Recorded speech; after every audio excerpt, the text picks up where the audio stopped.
Y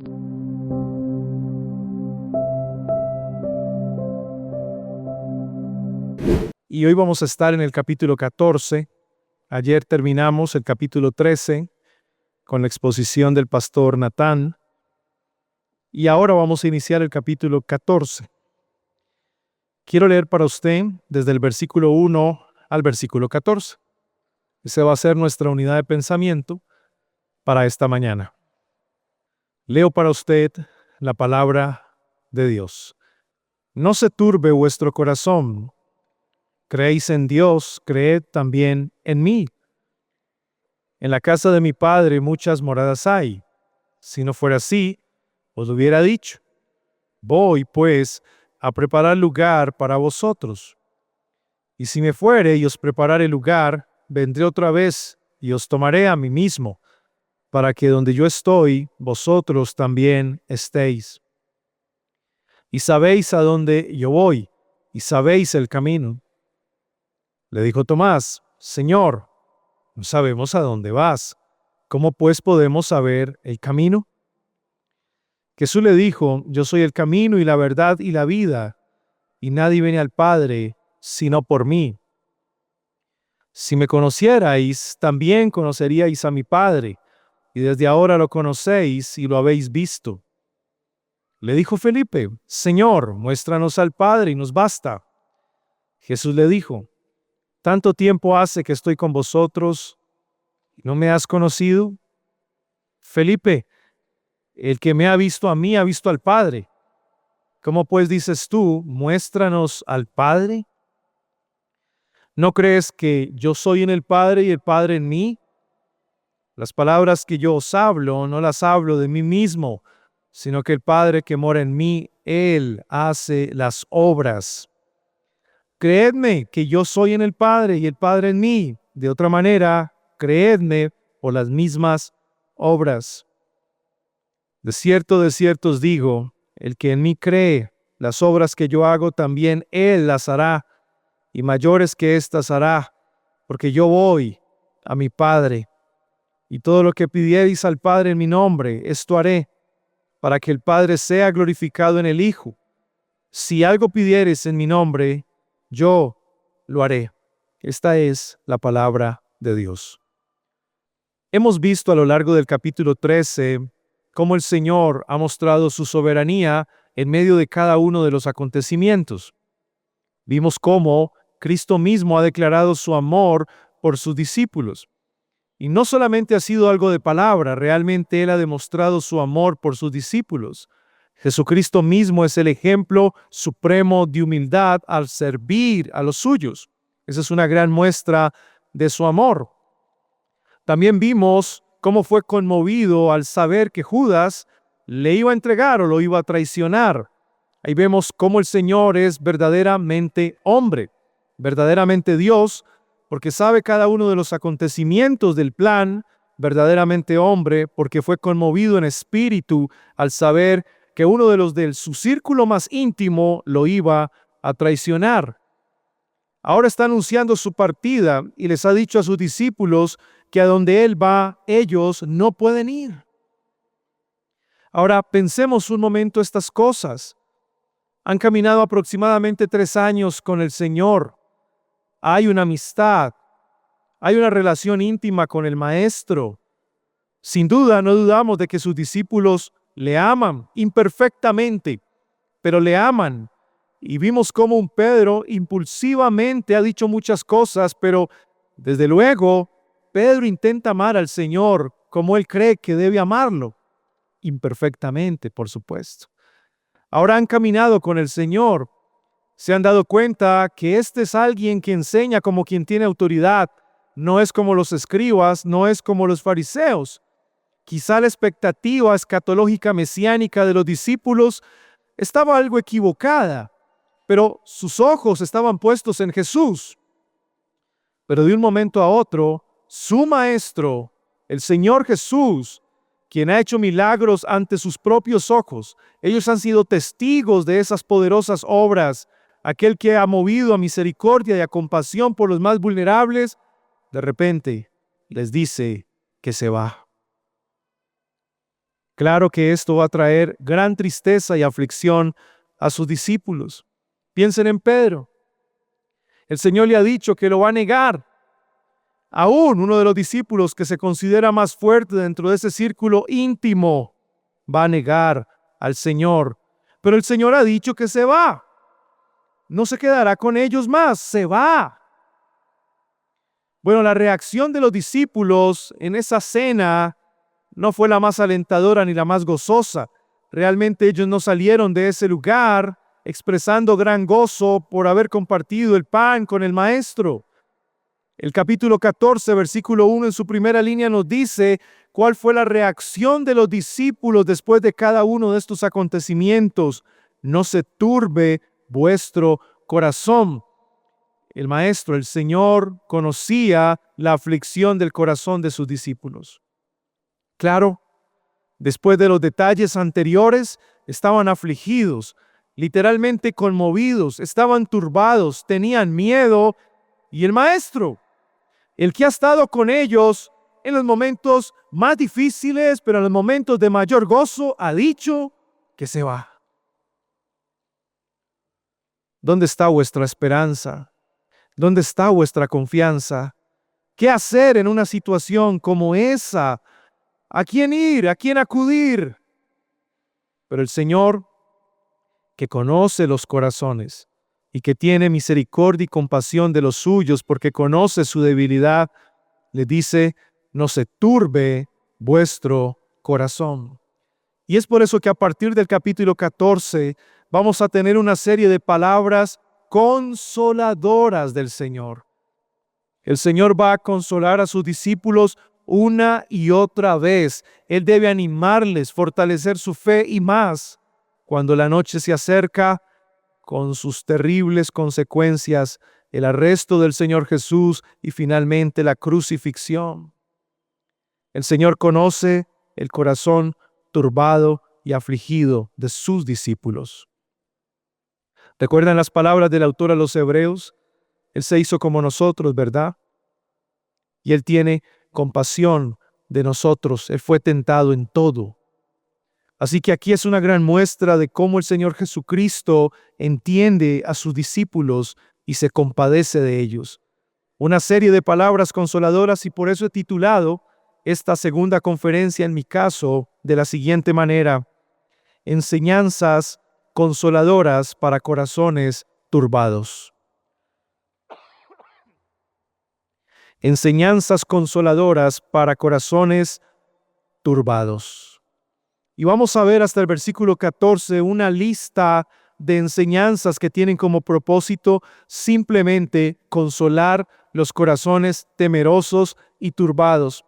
Yo les dije ayer en la conferencia cómo la palabra turbación que se utiliza en el versículo 1 del capítulo 14 se traduce en el versículo 21, capítulo 13, como conmovido.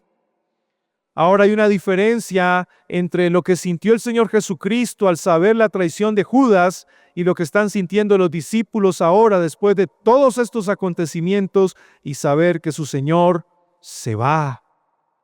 La diferencia es que la conmoción que siente el Señor Jesús es santa, es pura, sin mancha, sin pecado. Pero la turbación que sienten sus discípulos está manchada de pecado, está mezclada de pecado. Parte del temor de sus corazones, un temor muy humano, su debilidad como hombres pecadores. Y el Señor Jesucristo entonces los entiende y les va a dar una serie de enseñanzas consoladoras. ¿Qué hacer cuando el corazón está turbado? ¿Qué hacer cuando el Maestro se va y nos deja? Bueno, primero, simplemente confía. Es la primera enseñanza. Simplemente confía. Miren la segunda parte del versículo 1. Creéis en Dios, creed también en mí. El Señor entiende que la lucha de sus discípulos es por la fe.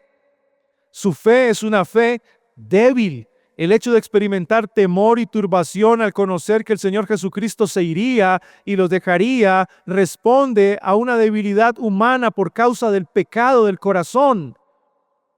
Ellos están batallando con su fe en el Señor Jesucristo, en confiar verdaderamente en Él como Dios. Bueno, no hay duda de que muchos fariseos y escribas, quienes eran expertos en la ley, reconocían en el Señor Jesucristo su gran capacidad interpretativa de las Escrituras y la manera tan eficiente o eficaz como Él comunicaba el mensaje, sin duda. Pero decir que es Dios, eso era otra historia. Reconocer al Señor Jesús como Dios es otra historia. Es más, acotar la expresión Hijo de Dios en el contexto judío era muy delicado porque era atribuirle divinidad a la persona. Bueno, los discípulos están batallando con su fe en medio de la turbación. Hay falta de fe, es una fe débil. Y el Señor les dice, simplemente confíen. Suena paradójico, ¿no? Es como alguien diga, pastor, yo estoy aprendiendo a esperar. ¿Qué debo hacer para aprender a esperar? Usted sabe lo que debe hacer, ¿verdad? Para aprender a esperar, ya lo sabe. ¿Qué debe hacer para aprender a esperar? Esperar. Porque esperando se aprende a esperar. Y son de esas enseñanzas paradójicas que uno espera un contenido mucho más elaborado para poder tomar una decisión. No, aprendemos a esperar esperando. Y aquí el Señor parece aplicar esa misma paradoja. Aprendemos a confiar simplemente confiando. Tomando la decisión de confiar. Confiar en Jesús en este contexto era confiar en Él como verdadero Dios. Por eso hace la comparación, creéis en Dios, creed también en mí. Él está ayudando a la fe de sus discípulos. Porque hermanos, si Jesucristo no fuera Dios, preocúpense en por qué se va. Y al irse no habría más esperanza para ellos, pero al ser Dios, verdadero Dios, claro que hay esperanza para sus discípulos. Simplemente tomen la decisión de confiar en mí. Confíen en mí. Ahora, confiar en Jesús no era algo simplemente de confiar en una persona por confiar.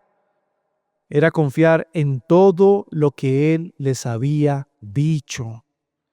3 años escuchando las enseñanzas del Maestro, ellos debían creer en cada palabra que el Señor les había dicho. Así que hermanos, en medio de la turbación o de la aflicción, simplemente confíen. Confíen en Él. Él es verdadero hombre, pero también es verdadero Dios. Número 2. ¿Qué hacer en medio de la turbación? Enseñanzas consoladoras para corazones turbados. Número 2. Recordar que este no es nuestro hogar.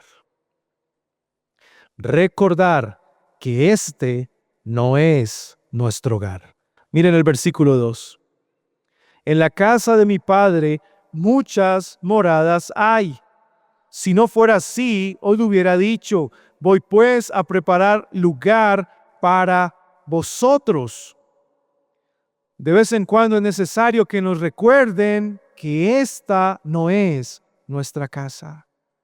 Es necesario, y sobre todo en los momentos de gran aflicción o turbación, es necesario recordar que este no es nuestro hogar. Que nos espera otro hogar que nos espera el Padre. El mundo nos absorbe. Muy seguramente los discípulos están siendo absorbidos por el mundo, su contexto, su expectativa escatológica mesiánica equivocada. Pero el Señor les está recordando, no. Si están creyendo que yo he venido a restaurar un reino nacional, no. Yo no he venido a restaurar un reino nacional. Claro, probablemente los discípulos estaban esperando que el Señor sacara su espada como un celote y liderara un gran ejército y se fuera a pelear contra las fuerzas romanas, liberar a Israel y nuevamente le trajera su gloria, su reconstrucción. Pero no, es que no he venido a restaurar un reino nacional. De eso no se trata. La espada no es una espada física ahora, es una espada espiritual. Es el querigma, es el evangelio, es la proclamación. Notan cómo las esperanzas de los judíos son tan terrenales y eso les generaba turbación. Estaban muy contentos en este mundo, amaban mucho este mundo y en medio de la turbación y aflicción de corazón el Señor les recuerda, ven, pero es que este no es tu hogar. Este no es tu hogar. Volverás a casa. Volverás a casa. Esa palabra es muy consoladora, hermanos. ¿Saben por qué? Porque cuando el Señor Jesucristo habla de lugar preparado para vosotros, a la luz del Antiguo Testamento, el lugar preparado asocia la presencia especial del Señor en ese lugar. ¿Recuerdan la primera plantación del Señor en las Escrituras? Génesis capítulo 2, cuando el Señor decide plantar un huerto. ¿Con qué propósito? Con el propósito de que su presencia especial entrara en comunión con su pueblo. ¿Han leído Éxodo 17? Cómo el Señor toma la decisión de plantar un pueblo en Canaán, Israel. ¿Por qué toma la decisión de plantar Israel en Canaán? Para que su presencia especial habite con su pueblo. Ahora el Señor utiliza el mismo lenguaje. Preparar un lugar implica presencia especial de Dios, el lugar del Padre. Esa es la esperanza de sus discípulos. Bueno, esa debe ser la esperanza de sus discípulos. Recordar una y otra vez que este no es nuestro hogar, sin duda, consuela el alma. Consuela el alma. Y más cuando lo que observamos de este mundo no es para nada consolador. Para nada consolador, es bien frustrante. Enciende la televisión, ve las noticias, es frustrante lo que pasa en el mundo. Trae gran decepción. Y cuando piensas en los hijos, dices, wow, ¿en qué mundo vivirán nuestros hijos? Es frustrante. Sin embargo, recordar que finalmente este no es nuestro hogar, claro que nos consuela en medio de la batalla. El Señor le dice a sus discípulos, hay un lugar preparado para ustedes. No es el reino nacional de Israel, es otro reino, de otra naturaleza, es un reino espiritual. Vamos 2, enseñanzas consoladoras para corazones turbados. Confianza y un nuevo hogar. No este, otro hogar, uno mejor. Número 3, comunión con Dios. Versículo 3. Entender que estaremos en un lugar donde tendremos una comunión perfecta con nuestro Dios y especialmente con Cristo es bien consolador para los discípulos. Él se está despidiendo de ellos. Les está diciendo, me voy a ir y donde yo voy a ir, ustedes en este momento no pueden ir. El Señor se va, los va a dejar en este mundo, que por cierto es un mundo cruel, que les odia, que les aborrece, que les persigue. Sí, pero no solamente recuerden que irán a un mejor hogar, este no es vuestro hogar, sino que en ese lugar mi presencia, la presencia de Cristo morará ahí. Y ustedes estarán conmigo ahí. Miren el versículo 3.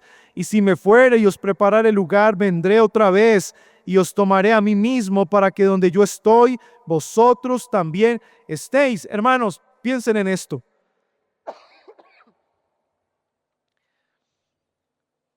Si un niño pierde a su madre,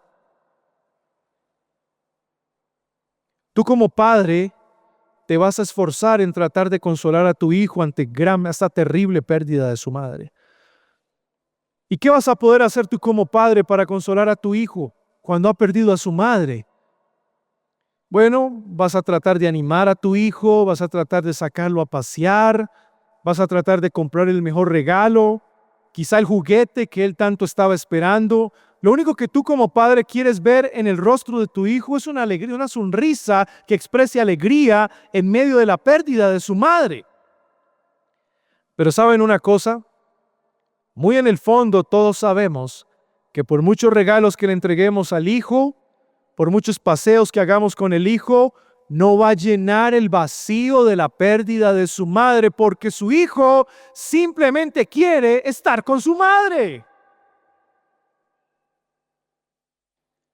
Pero ¿qué tal que el Señor Jesucristo le hubiera dicho a los discípulos: muy bien, no se preocupen, tendrán esto, tendrán aquello, pero Señor, nosotros te queremos a ti? Bueno, muy lindo recordar que hay un hogar mejor para nosotros, pero ¿de qué sirve estar en un hogar si tú no estás ahí? Ahora, Cristo lo sabía. Lo que le da sentido a este lugar, a estas moradas, es la presencia de Cristo. Así que no solamente es un lugar, sino que también es una persona. Es una persona. Queremos estar contigo. Queremos estar contigo. Te vas, pero queremos tenerte de vuelta. Queremos estar contigo. Y el Señor les dice: no se preocupen, estarán conmigo eternamente. Yo volveré por vosotros y os llevaré donde yo estoy y estarán conmigo. Como decía un puritano, el cielo es el infierno para mí si Cristo no está en él. El puritano entendía eso, la relación entre lugar y presencia, entre lugar y persona. Claro que sí. ¿Saben? Eso a lo largo de la historia bíblica se conoce como el reposo de Dios. ¿Sabe usted que el reposo de Dios es un lugar, no? Preparado para sus hijos un día. El reino eterno, los cielos nuevos, la tierra nueva, es un lugar, pero el reposo también es una persona, Cristo. El reposo no solamente es un día, el reposo no solamente es un estado del alma, el reposo es un lugar y el reposo es una persona. Y aquí estamos viendo la conexión entre el lugar y la persona. Claro que queremos estar ahí, claro que queremos estar en un cielo nuevo, claro que queremos estar en una tierra nueva, pero Señor, tú debes estar ahí. Es consolador saber que el Señor les dice: ahí estaré. Vendré por ustedes y os llevaré. Ustedes estarán conmigo. Consuela un corazón turbado. Llevamos 3. Confianza, recordar que hay un mejor hogar. Y número 3, recordar la comunión perfecta que tendremos con Cristo mismo. Él estará ahí para nosotros. Dice el texto: y sabéis a dónde yo voy y sabéis el camino. Pero ahora va a ocurrir algo muy recurrente en la vida de los discípulos. Mírenlo bien. Y es que cuando pensamos que los discípulos lo han entendido todo, no lo han entendido. Cuando pensamos que ya, por fin comprendieron el mensaje, bueno, en definitiva no lo han comprendido como nosotros esperamos. Y eso nos lleva a la cuarta enseñanza consoladora en medio de la turbación: la seguridad del camino. La seguridad del camino. Miren el versículo 4. Le dijo Tomás: Señor, no sabemos a dónde vas. ¿Cómo pues podemos saber el camino? Ok, está bien. Nos has dicho que debemos confiar en ti. Nos acabas de decir que estás preparando un lugar para nosotros. Nos dices que tú estarás en ese lugar, pero ¿cómo iremos a ese lugar? ¿Cuál es la garantía de que no nos vamos a perder en el camino a ese lugar a encontrarnos contigo, Señor? ¿Qué garantiza que vamos a llegar al camino? Bueno, esa es la pregunta. Y noten la respuesta de Jesús: tranquilo, Tomás, todos los caminos conducen al Padre. Esa es la respuesta, ¿verdad? No te preocupes, Tomás, todos los caminos conducen al Padre. No importa el camino que elijas, Tomás, todos te conducirán al Padre. Esa es la respuesta, ¿cierto? No. No te preocupes, Tomás, mira, yo soy un camino. Entre tantos caminos, yo soy una verdad. Entre tantas verdades, y yo soy una vida entre tantas vidas. La decisión está en ti. No, esa no fue la respuesta del Señor. La respuesta es contundente. Es una respuesta que da seguridad al corazón. ¿Qué tal que el Señor les hubiera dicho todos los caminos conducen al Padre? ¿Qué seguridad podría haber? ¿Y cómo yo sé cuál es el mejor de todos los caminos? Bueno, el Señor le dice contundentemente, no, yo no soy un camino, no, yo soy el camino. Yo no soy una verdad, yo soy la verdad. Y yo no soy una vida, no, yo soy la vida. Jesucristo acaba de eliminar todo camino de neutralidad y lo convierte en un mito. ¿Han escuchado la famosa neutralidad? No existe la neutralidad. Personas que se te pueden acercar y te digan, mi hermano, a ver, yo no creo en tu Dios, yo no creo en tu Cristo, pero me interesa saber de Él. Te hago una invitación. Hablemos en un terreno neutral. Hablemos acerca de la vida, o hablemos acerca de la ciencia, o hablemos acerca de la tierra desde un terreno neutral. Y luego miramos a ver qué mensaje tú me vas a comunicar acerca de tu Dios. Y saben, hermanos, hay personas que se creen esa mentira. No hay un camino neutral, no existe un camino neutral, eso es un mito. El versículo 6 demuestra que Jesucristo elimina toda neutralidad. La vida se debe concebir a la luz de Cristo. La muerte se debe concebir a la luz de Cristo. La política se debe concebir a la luz de Cristo. La educación se debe concebir a la luz de Cristo. Todo se debe concebir a la luz de Cristo. La perspectiva cristiana basada en la autoridad de las Escrituras. No hay un camino neutral, no existe. En el momento en que la persona entra en el supuesto camino neutral, ha perdido la batalla, ya estás al otro lado. El que no es conmigo es contra mí. No hay tres caminos, no existe el camino intermedio. ¿Qué tal que usted esté en una reunión y alguien diga, bueno, vamos a hablar acerca de la vida? Sí, tal científico dijo, tal científico, y de repente tú te ves hablando con esa persona de la ciencia acerca de la vida.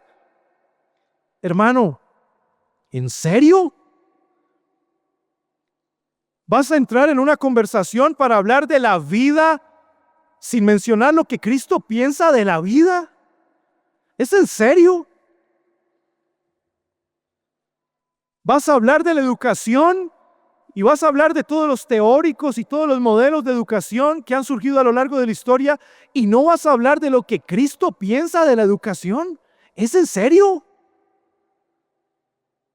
¿Te atreves a pararte en un lugar para hablar sobre un tema sin mencionar una perspectiva cristiana del tema? Te lo pregunto de nuevo, ¿es en serio? ¿Dónde está la autoridad para hablar de lo que hablamos, hermano? Si tú eres cristiano, tu autoridad es la Escritura sobre lo que tú hablas. Jesucristo derriba la neutralidad. No existe. Quieren aprender el camino. Yo soy el camino. No hay más caminos. Yo soy la verdad. Y lo que no se ajusta a esa verdad, hermanos, es mentira. Es mentira. Y lo que no se ajusta a la vida es muerte. El famoso mito de la neutralidad eliminado por Jesús con esta declaración. Es una declaración segura. Tomás, no te perderás. Seguro llegarás al Padre, porque yo soy el camino. Declaración firme, segura.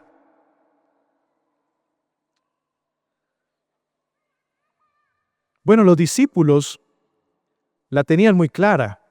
Creo que no había forma de levantar la mano y decir, maestro, estoy confundido. No había forma. No hay forma. Esto daría seguridad en el corazón de sus discípulos. Si tú eres el camino, ¿qué debemos hacer? Seguirte, Señor. Y simplemente confiar en lo que tú nos has enseñado. Hay una seguridad en el camino, porque el camino es Cristo. Cristo es el camino. Ahí no hay pérdida, hermanos. Ahí no hay pérdida. Seguro llegarás al Padre. Seguro llegarás al Padre. Llevamos 4 enseñanzas consoladoras: confianza, hogar, comunión con la persona de Cristo y seguridad del camino. Sabemos cuál es el camino. No te perderás. No te perderás. Seguro no se perderán. Llegarán al Padre. Cristo es el camino. Cristo es la verdad y Cristo es la vida. Pero sigamos. Número 5. Quinta enseñanza consoladora para un corazón turbado: la revelación del Padre. La revelación del Padre. Versículos 7 al 11. Miren conmigo. Si me conocierais, también conoceríais a mi Padre. Lo que el pastor Valentín nos ha venido enseñando es la importancia del concepto de la Trinidad en las Escrituras. Muy importante, lo vemos en este texto. Muy importante. Si me conocierais, bueno, ¿cuál es el tema del Evangelio de Juan? Muy seguramente es el conocimiento de la vida eterna. Y ese conocimiento es un conocimiento profundo que cambia cada uno de los aspectos de nuestra vida. Es conocer a una persona, Cristo mismo, quien ha venido a mostrar al Padre. Por eso dice, desde ahora lo conocéis y lo habéis visto. Hermanos, sin duda, y la palabra que el pastor Valentín mencionaba, en la expresión hijitos, revela el carácter paternal de Cristo. Y efectivamente es la única vez que aparece esa expresión en los evangelios, hijitos. Es la única vez. El carácter paternal de Cristo. ¿Saben por qué? Porque Él ha venido a revelar al Padre. Ese es el asunto. Pero todo parece claro, pero siempre hay un Felipe. Así como siempre hay un Tomás. Así como siempre hay un Pedro. Somos mejores que Pedro, somos mejores que Tomás y que Felipe, ¿verdad? No, de ninguna manera. De ninguna manera. ¿Cuántos Pedros hay aquí? ¿Cuántos Tomás hay aquí? ¿Cuántos Felipes hay aquí? No somos mejores que ellos. Pero Felipe le dice, Señor, entonces muéstranos al Padre y nos basta. Pero claramente no ha comprendido esto. Jesús le dijo, ¿tanto tiempo hace que estoy con vosotros y no me has conocido? Felipe, el que me ha visto a mí, ha visto al Padre. Definitivamente, la manera como el Señor Jesucristo ha venido lidiando con los discípulos es de una manera demasiado paternal. Debió haber sido evidente para ellos que Jesucristo mismo estaba revelando al Padre a lo largo de su ministerio y la manera como los estaba tratando a ellos, con ese amor, con esa compasión, con esa paciencia, pero ellos no lo habían visto así. Felipe, el que me ha visto a mí, ha visto al Padre. ¿Cómo pues dices tú, muéstranos al Padre? ¿Saben lo que eso significa, hermanos? Miren esto.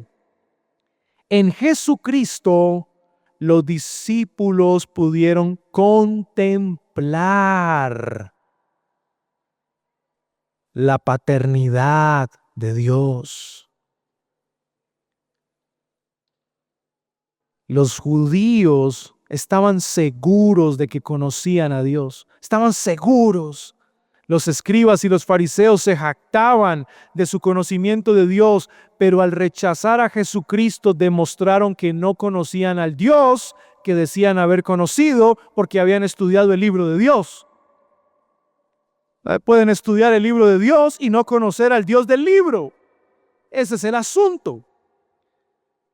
Esta es una gran lección. Hombres humildes, comunes y corrientes como los discípulos, que no tenían quizá el nivel académico de fariseos y escribas, habían sido privilegiados de contemplar la paternidad de Dios de la cual se jactaban los fariseos y los escribas.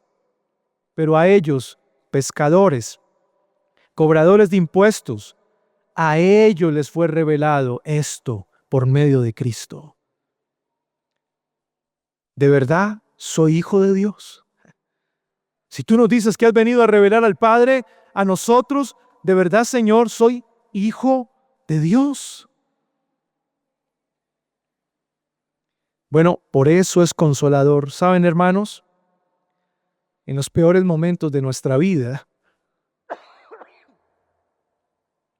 en los peores momentos de nuestra vida, dudamos si somos o no somos hijos de Dios.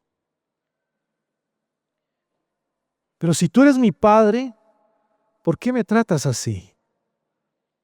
¿Por qué permites todo esto que me ocurra a mí? Dudamos de nuestra identidad como hijos. ¿Y saben lo que está haciendo el Señor Jesucristo aquí? Está afirmando en sus discípulos su identidad como hijos de Dios. Ustedes ya han visto al Padre, son hijos de Dios. Claro, en la aflicción y en la turbación, dudamos. Una y otra vez dudamos. Pero el Señor le recuerda a sus discípulos, no. El Padre ha sido revelado por medio de mí. Ustedes son hijos de Dios. Que el mundo no te defina, que la circunstancia no te defina, que el Dios inmutable te defina. Él no cambia y como no cambia, tu identidad nunca cambiará. ¿Estás segura? La revelación del Padre, claro que era una enseñanza muy consoladora para los discípulos. ¿No crees que yo soy en el Padre y el Padre en mí? Trinidad aquí, un solo Dios verdadero que subsiste en tres personas distintas, Padre, Hijo y Espíritu Santo. Claro que hay Trinidad aquí. Ahora, noten esto. Las palabras que yo os hablo, no las hablo de mí mismo, sino que el Padre que mora en mí, Él hace las obras. Qué tan hermosa esta unidad. Pacto eterno de redención. Jesucristo, el Hijo de Dios, tenía claro ese pacto eterno, la misión. El verdadero misionero en la historia del mundo es el Hijo. La misión de Dios en el Hijo. Ahí está, claramente está. El Hijo lo entiende y ahora se lo revela a sus discípulos. Pero noten la conexión entre la palabra del Señor y la obra del Padre. Miren esto. Jesús habla y el Padre actúa. O sea, yo no puedo separar la palabra de Jesús con la actividad del Padre. Jesús habla y el Padre actúa. ¿Sabe lo que eso significa, verdad? Lo que sigue. Los discípulos hablan, Cristo actúa. Cristo habla, el Padre actúa. El Hijo de Dios cumple la misión del Padre. Los que están unidos al Hijo de Dios cumplen la misión del Hijo. Creedme que yo soy en el Padre en mí. De otra manera, creedme por las mismas obras. El yo soy que apareció en el versículo 6, yo soy el camino, yo soy en el Padre, no es otra cosa que Cristo mostrando su verdadera divinidad. Refuerza su fe por las mismas obras, el evangelio del reino que ha venido a predicar. Entonces, ¿es consolador o no es consolador la revelación del Padre? Claro, en momentos de turbación simplemente confía. En los momentos de turbación espera un nuevo hogar, un mejor hogar. En los momentos de aflicción y turbación vas a estar con la persona más importante de tu vida para siempre. Vas a estar con Cristo. Él estará contigo ahí. En los momentos de turbación y aflicción tienes seguridad. No te perderás en el camino. El camino es Cristo. Seguro llegarás al Padre. En los momentos de turbación y aflicción, recuerda, eres hijo de Dios. El Padre os ha sido revelado en el Hijo. Y finalmente, en los momentos de turbación y aflicción, tenemos el poder para hacer la obra del Hijo. Y esa es la última enseñanza consoladora, versículo 12. De cierto os digo, el que en mí cree, ¿notan? Las obras que yo hago también, Él las hará. ¿Qué obras? las obras que están ligadas al Evangelio. De esas obras habla el Señor Jesucristo. ¿Recuerdan? Jesucristo habla y el Padre actúa. Ahora los discípulos hablan y Jesucristo actúa. El querigma, el avance del reino espiritual de Cristo es por medio de la predicación de la palabra. No es a través de la obra social, por si acaso. Es la proclamación del Evangelio. El querigma es el que avanza el reino espiritual de Cristo. Las obras que yo hago también Él las hará. Y mayores que éstas hará, porque yo voy al Padre, yo me iré, pero mi reino avanzará por medio de ustedes. Ahora, ¿es consolador saber esto? Claro que es consolador, porque el Señor les está diciendo, me serán útiles. Claro, hermanos, es que cuando tenemos aflicción y desesperanza, ¿cómo nos sentimos? Nos sentimos inútiles. ¿Y qué estoy haciendo yo acá? ¿Y en qué puedo contribuir? Simplemente a veces la vida pasa, nuestra vida pasa y no dejamos huella. Y nos sentimos así, inútiles. Pero en medio de la turbación y de la aflicción, el Señor les dice, no, no, no, no, no. Ustedes me son muy útiles, porque ustedes seguirán haciendo la obra. Ustedes continuarán. Mi palabra estará en vuestra boca. Ahora yo obraré por medio de ustedes. Es por eso que les dice, todo lo que pidiereis al Padre en mi nombre. ¿Pero qué es todo? Todo lo relacionado con las obras. Esto no es todo, ¿no? No estamos hablando, hoy me levanté, pedí la casa y en el nombre de Jesús, por cierto. No, ese todo no es todo.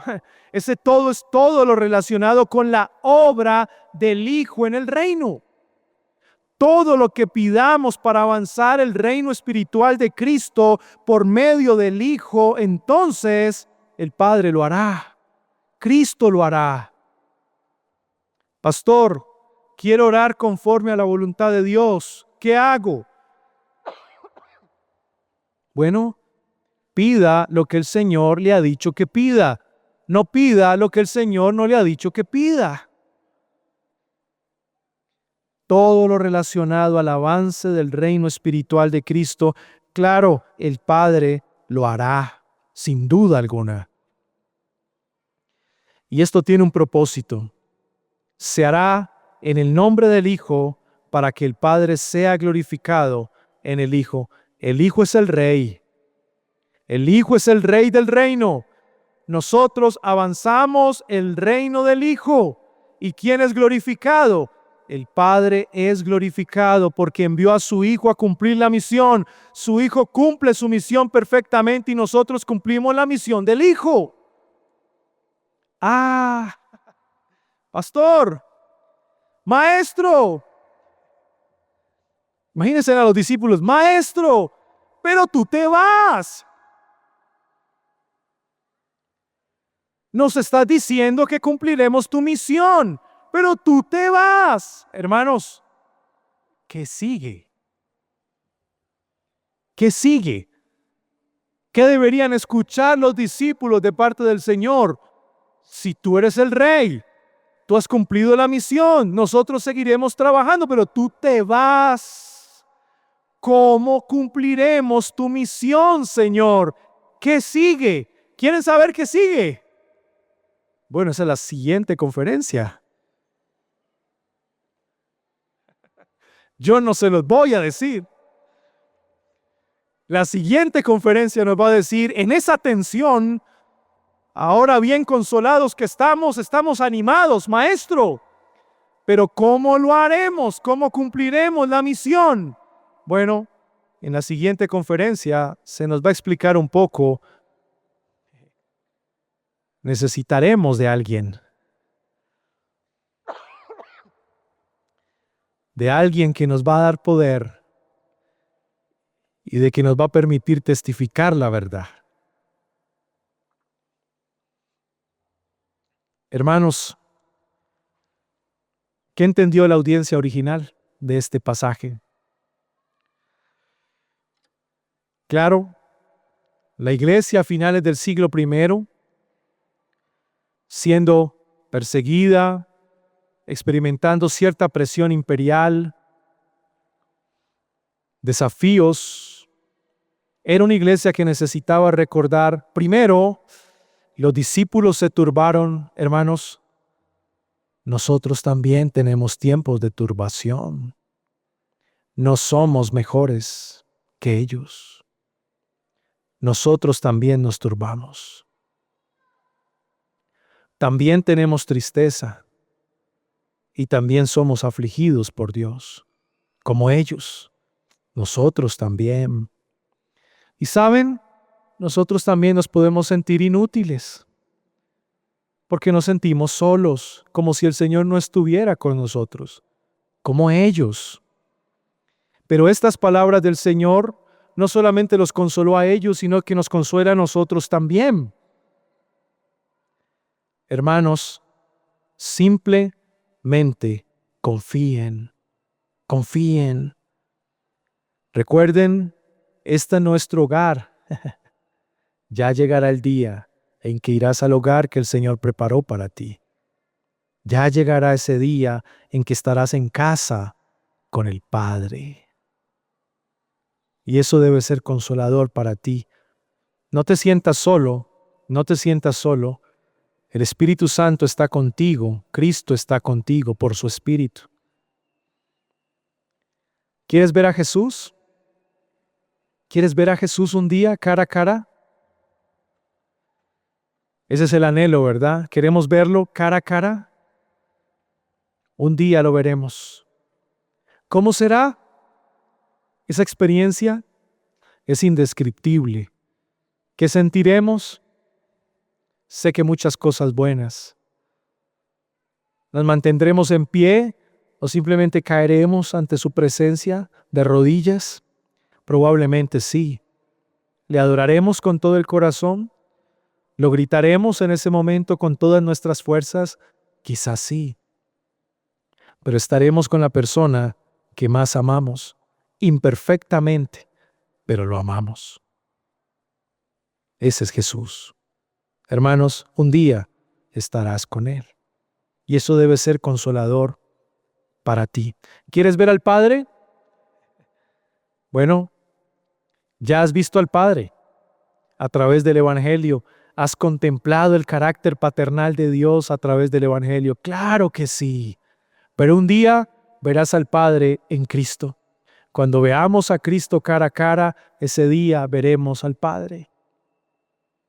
¿Y qué haré, pastor? ¿Qué haré? Habla la palabra y el Hijo actuará. Predica el Evangelio y el Hijo hará. Eres útil para el Señor. Tenemos muchas imperfecciones, claro que sí. Muchos pecados, claro que sí. Pero al Señor le ha placido usarte, querido hermano. Así que dile, Señor, heme aquí y envíame a mí. Hablaré tu palabra y tú harás.